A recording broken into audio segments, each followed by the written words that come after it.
Hello, greetings from Axanta Business Solutions. In this video tutorial, we shall learn how to create landed cost products. Now, for example, let's say if you are importing products from different countries. So in that, there are various landed costs such as freight, custom duty, insurance and so on.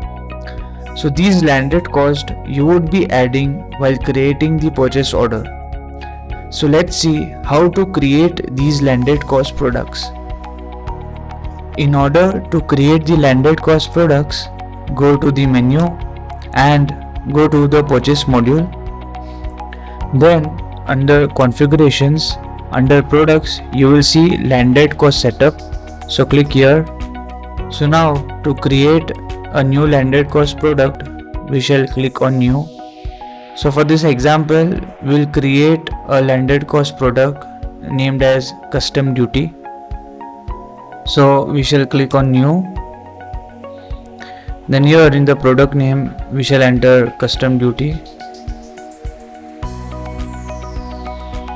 Then here in the product group, by default, as you can see, the product group is named as all. So here we shall select the product group as landed cost. Now kindly note that the product grouping is for the accounting purpose. So if you are not using the accounting module, then you don't need to select this product group. You need to leave the product group by default as all. To know more about the product grouping, you can refer to the above video. Then here, by default, the split method will be by current cost. If you want, you can change it as per your requirement. Then here in the product code, you can give the product code as well.